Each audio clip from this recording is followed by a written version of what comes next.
नमस्कार दोस्तों, मैं आलोक शर्मा आप सभी का स्वागत करता हूं आज के इस वीडियो में। और आज के इस वीडियो में मैं आप लोगों के लिए लेकर आया हूं एमपी बोर्ड का क्लास 10th का मैथ्स सब्जेक्ट का पेपर, जो कि आपकी अर्धवार्षिक परीक्षा 2023-24 में पूछा गया है।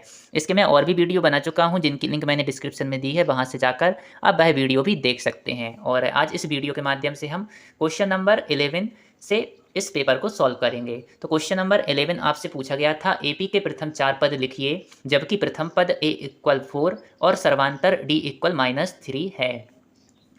तो जैसा कि आप लोग जानते हैं कि समांतर श्रेणी का प्रथम पद होता है a इक्वल 4, यहाँ पर आपको दिया गया है। इसको जो समांतर श्रेणी का प्रथम पद होता है उसको हम a के द्वारा प्रदर्शित करते हैं। तो a इक्वल यहाँ पर हो गया है 4 और d इक्वल आपको -3 दिया गया है। तो द्वितीय पद क्या होगा यहाँ पर a प्लस डी, यह इसका सूत्र होता है। जो प्रथम पद है उसमें जब हम सर्वांतर को प्लस कर देते हैं तो हमको द्वितीय पद प्राप्त होता है। तो द्वितीय पद हो जाएगा यहाँ पर 4 - 3 इक्वल 1। तृतीय पद क्या होगा? तृतीय पद का फॉर्मूला होता है a प्लस 2d। यहाँ पर हम a और d की वैल्यू को रख देंगे तो यहाँ पर हमको मिल जाएगा तृतीय पद इक्वल -2।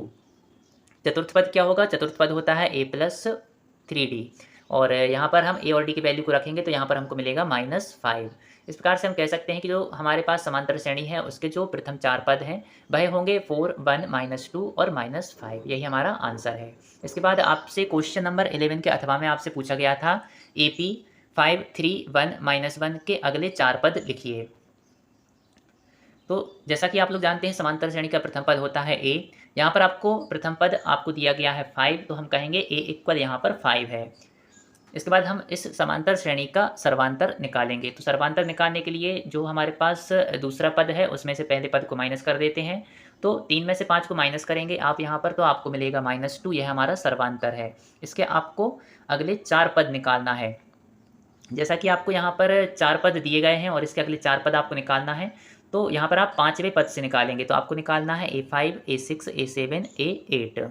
तो A5 क्या होगा? A5 का फॉर्मूला होगा हमारे पास a प्लस 4d। a और d की वैल्यू रखेंगे तो यहाँ पर हमको मिलेगा A5 इक्वल -3। यह इस समांतर श्रेणी का 5वां पद है। इसी प्रकार से जब 6वां पद निकालेंगे तो इसका फॉर्मूला होगा a प्लस 5d। a और d की वैल्यू रखेंगे तो यहाँ पर हमको मिलेगा -5। इसके बाद A7 निकालेंगे तो इसका फॉर्मूला होगा a प्लस 6d और a और d की वैल्यू यहाँ पर हम रख देंगे तो हमको मिलेगा यहाँ पर -7। इसी प्रकार से A8 जब हम निकालेंगे तो इसका फॉर्मूला होगा a प्लस 7d। a और d की वैल्यू रखने पर हमको मिलेगा A8 इक्वल -9। इस प्रकार से इस समांतर श्रेणी के जो अगले 4 पद हैं वह हमको प्राप्त हो गए हैं, -3, -5, -7 और -9। यही हमारा आंसर है। इसके बाद आपसे क्वेश्चन नंबर 12 पूछा गया था, उस बिंदु के निर्देशांक ज्ञात कीजिए जो बिंदुओं -1, 7 और 4, -3 को मिलाने वाले रेखाखंड को 2:3 अनुपात में विभाजित करता है। तो यहाँ पर इसको हम इस प्रकार से सॉल्व करेंगे। माना कि बिंदुओं -1, 7 और 4, -3 को मिलाने वाले रेखाखंड को 2:3 में विभाजित करने वाले बिंदु के निर्देशांक x, y हैं। जो 2 बिंदु आपको दिए गए हैं, इसको जो लाइन यहाँ पर मिलाएगी और उसमें जो कहीं पर एक बिंदु रहेगा वो इस रेखाखंड को 2:3 में विभाजित करेगा। और उस बिंदु के निर्देशांक हमने x, y मान लिए जो इस रेखाखंड को 2:3 में विभाजित करता है। तो इसका सूत्र आपको पता होना चाहिए। इसका सूत्र होता है m1x2 plus m2x1 upon m1 plus m2 और m1/2 m2y1 का सम। इसको आप डिवाइड करते हैं m1 प्लस m2 से तो आपको मिलता है उस बिंदु के निर्देशांक जो किसी रेखाखंड को जो भी आपको अनुपात दिया गया होता है उसमें विभाजित करता है। तो बस यहाँ पर m1 m2 क्या है, ये जो आपको अनुपात दिया गया है m1 इक्वल होगा यहाँ पर 2 और m2 इक्वल होगा यहाँ पर 3। और जो पहला बिंदु है इसके निर्देशांक रहेंगे x1 y1। तो जहाँ पर भी आपको x1 y1 दिख रहा है वहाँ पर आपको ये वैल्यू रख देना है। और जो दूसरा बिंदु दिया गया है उसके निर्देशांक रहेंगे x2 y2। जहाँ जहाँ पर आपको x2 और y2 दिख रहे हैं वहाँ पर आपको ये वैल्यू रख देना है। बस इन वैल्यू को आप रखेंगे तो आपको इस प्रकार से प्राप्त हो जाएगा। और इनको आप सॉल्व करेंगे तो आपको यहाँ पर मिलेगा, इसको सॉल्व करेंगे 5/5 मिलेगा, इसको सॉल्व करेंगे 15/5 मिलेगा, इसको और आप सॉल्व करेंगे तो आपको मिलेगा 1/3। तो जो बिंदु इस रेखाखंड को 2:3 में विभाजित करेगा, कौन से रेखाखंड को? जो इन 2 बिंदुओं को मिलाने से हमें प्राप्त होगा, तो उस बिंदु के निर्देशांक यहाँ पर रहेंगे 1/3। यही हमारा आंसर है। क्वेश्चन नंबर 12 के अथवा में आपसे पूछा गया था कि यदि बिंदु A 61, B 82, C 94, D P3 एक समांतर चतुर्भुज के शीर्ष इसी क्रम में हो तो P का मान ज्ञात कीजिए। ये जो आपको D बिंदु के निर्देशांक दिख रहे हैं P3, तो यहाँ पर आपको इस P की वैल्यू को निकालना है।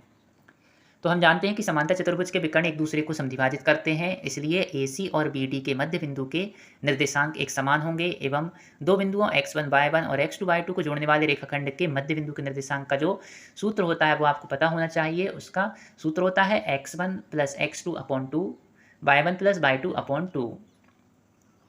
और ये जो आपको दो बिंदु दिए गए हैं, इसका जो मध्य बिंदु होगा उसके निर्देशांक निकालने का यह आपके पास सूत्र दिया गया है। तो यहाँ पर आप देख सकते हैं, जो आपको एक समांतर चतुर्भुज दिया गया है तो इसके विकर्ण कौन कौन से होंगे? इसके विकर्ण होंगे AC और BD। तो AC का जो मध्य बिंदु रहेगा और BD का जो मध्य बिंदु रहेगा, उन दोनों जो विकर्ण हैं उसका जो मध्य बिंदु है वह एक ही बिंदु होगा, तो उसका निर्देशांक भी एक समान होंगे। तो बस हम AC के मध्य बिंदु के निर्देशांक निकालेंगे इस फॉर्मूले की सहायता से, और यहाँ पर हम BD के मध्य बिंदु के निर्देशांक भी निकालेंगे इस फॉर्मूले की सहायता से।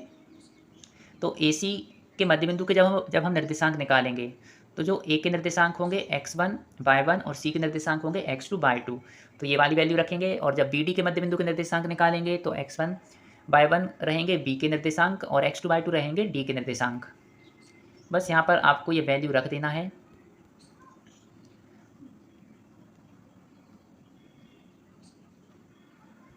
और इसको आप सॉल्व करेंगे तो आपको इस प्रकार से ये नंबर यहाँ पर प्राप्त हो जाएंगे।